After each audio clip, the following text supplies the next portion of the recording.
കോട്ടയത്തെ താഴ്ന്ന പ്രദേശങ്ങളിൽ വെള്ളക്കെട്ട് തുടരുന്നു. കിഴക്കൻ വെള്ളത്തിന്റെ വരവിനൊപ്പം ഇടയ്ക്ക് മഴ കൂടി പെയ്യുന്നതാണ് ജനങ്ങളെ ദുരിതത്തിലാക്കുന്നത്. ഇല്ലിക്കൽ വേളൂരിൽ നിന്നും ഷിനോജ് ചേരുന്നുണ്ട് നമുക്കൊപ്പം. ഷിനോജ്, എന്താണ് അവിടെ നിന്നുള്ള വിവരങ്ങൾ?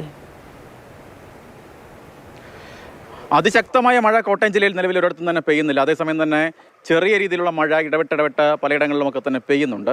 എന്തായാലും ജില്ലയിൽ ഏറ്റവും ദുരിതമായി മാറിയിരിക്കുന്നത് പടിഞ്ഞാറൻ മേഖലകളിലെ കോട്ടയം നഗര മേഖലകളിലൊക്കെ തന്നെ വെള്ളക്കെട്ടാണ്. നമ്മളിപ്പോൾ നിൽക്കുന്നത് കോട്ടയം വേളൂരാണ്. ഈ പ്രദേശമൊക്കെ തന്നെ ഇന്നലെ വരുന്ന സമയത്തൊക്കെ തന്നെ ഇത്രയും വെള്ളമില്ലായിരുന്നു. ഇപ്പോൾ വീണ്ടും ഒരടി കൂടി വെള്ളം ഉയർന്നിട്ടുണ്ട്. പലയിടങ്ങളിലുമൊക്കെ തന്നെ അതാണ് ഏറ്റവും കൂടുതൽ ബുദ്ധിമുട്ടായി മാറിയിരിക്കുന്നത്. ഇപ്പൊ നല്ലപ്പോഴാണ് ഇത്രയും വെള്ളം വന്നത്. ഇത് ഇന്നലെ ഒന്നും മഴ പെയ്തില്ലെങ്കിലും ഇന്നും രാവിലെ വെള്ളം കൂടുതലാണ്. ഇല്ല, മാറുന്നില്ല. നല്ല ഒഴുക്കുണ്ട്. കിഴക്കൻ വെള്ളം വലിയ ഒഴുക്കോട് കൂടിയാണ് ഈ പടിഞ്ഞാറൻ മേഖലകളിലേക്ക് എത്തുന്നത്. അത് വീടിനുള്ളിലേക്ക് കയറി ജനങ്ങൾക്കുണ്ടാക്കുന്ന ദുരിതവും വലുതാണ്. എപ്പോഴാണ് വെള്ളം കയറിയമ്മ? മിനിയാന്ന് രാത്രി 11 മണിയായപ്പോൾ. പകലൊക്കെ കുറേശ്ശെ ഉണ്ടായിരുന്നു. രാത്രി 11 ആയപ്പോൾ തൊട്ട് 1:30 ആയപ്പോൾ തൊട്ട് മുഴുവൻ കയറി. അതിലൊക്കെ ഇന്ന് 2 ദിവസത്തേക്ക് അതിലും വലിയ കൂടുതലാണ് ഇപ്പോൾ. നമുക്ക് ആദ്യമുള്ള സംഭവമാണ് ഇത്.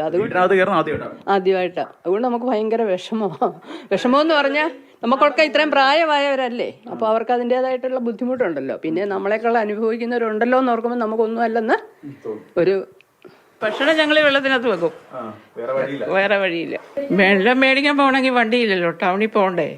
അത് കാരണം പിന്നെ ഞങ്ങൾ ഇവിടെ തന്നെ നോക്കും. കോട്ടയത്താകെ 114 ക്യാമ്പുകളിലായി 3714 പേരാണ് ക്യാമ്പുകളിൽ കഴിയുന്നത്. എന്തായാലും നിലവിൽ തെളിഞ്ഞ ആകാശമാണ്. മഴ ഇങ്ങനെ ശക്തമായി പെയ്യാതെ മാറി നിൽക്കുകയാണെങ്കിൽ 2 ദിവസത്തിനുള്ളിൽ തന്നെ ഈ വെള്ളം ഒഴുകിപ്പോകും എന്ന പ്രതീക്ഷയിലാണ് കോട്ടയംകാരൊക്കെ തന്നെ ഉള്ളത്. ജോബിൻ തേക്കടിക്കൊപ്പം ഷിനോജ് ടി, മാതൃഭൂമി ന്യൂസ്, കോട്ടയം.